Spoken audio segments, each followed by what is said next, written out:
What's up, guys? Today I'm going to do something different. I'm just going to go over the problem of two problems, and then that's it pretty much.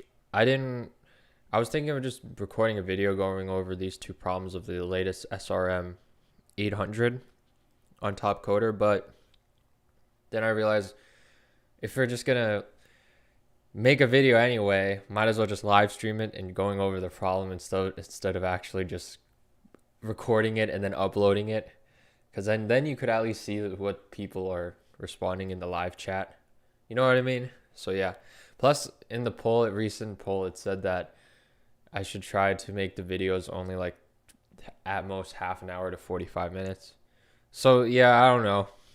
I'm just gonna like go over these problems during live stream and start another live stream. But yeah, today I can't really do any like a lot of I have to do I have some homework I have to do. So I can't actually just go do like a bunch of problems in one live stream anyway.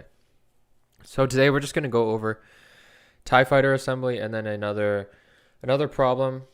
The other problem that I forgot what it was called. I actually forgot what it was called. Whatever. We're going to go over TIEFighterAssembly first.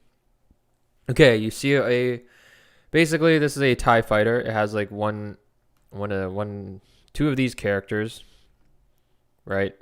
Two of these lines, and then two of these dashes, and then one of these zeros. Okay. Yeah, zeros. So basically, your job is just to given a string of the parts. So the parts of these like these string of characters parts, return the maximum of the TIE fighters that you could create.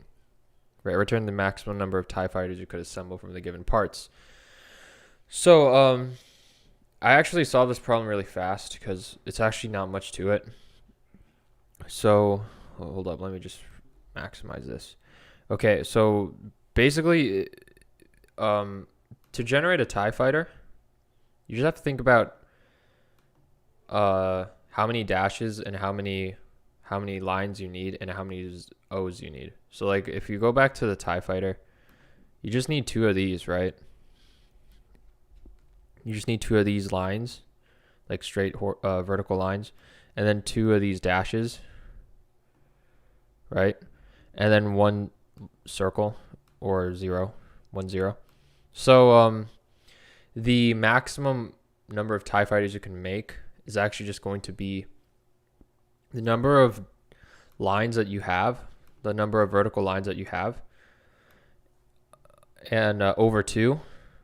So the minimum of that, and the number of dash lines you have divided by 2, and then the number of circles, zeros you have.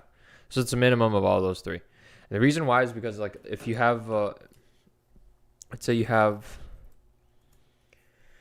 a bunch of, you could actually, let's say I have like a bunch of dashes, like these large vertical lines, and I only have two of these dashes, and then I have 1 0, right?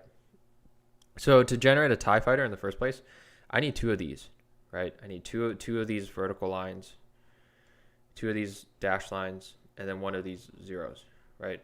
So if the number to actually create these, right? Even if I have more of them, I can't use these, right? I can't use the other vertical lines. So if I need two of them to create a TIE fighter, two of these vertical lines, two of these dash lines, and then one of this, I just need to count the number of vertical lines. So number of vertical lines divided by 2. Count the number of dash lines. So dash divided by 2. And then count the number of zeros. So this is going to be like zeros, right? And I just take the minimum of all of them. And the reason why you take the minimum is because if you have more of them, you can't use the other ones, right? You can't use these vertical lines, regardless, right? Like even if you have more of them, you can't use them because you need the other ones, right? You need the other vertical lines and the other dash lines and then the 0, right? So that's why the answer is just a minimum of the number of vertical lines divided by 2, and it's vertical lines divided by 2 because you need two of these, right? And so number of dash lines divided by 2 because you need 2 of these, and then zeros. Right. You only need 1 0, so you don't divide it. But yeah, that's basically how you do this problem. So I'll just go over the code right now, what I submitted. Technically, you don't even have to, if you want to increase your speed, you don't have to even read the story.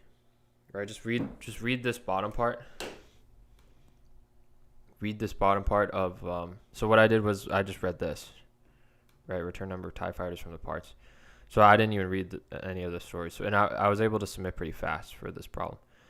So let's actually go over the code now. So here's the code.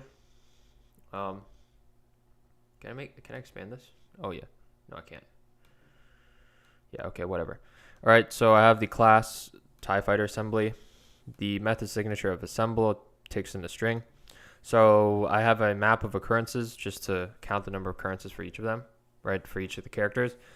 I loop through my string of parts, and then I just add 1 every time I have a character.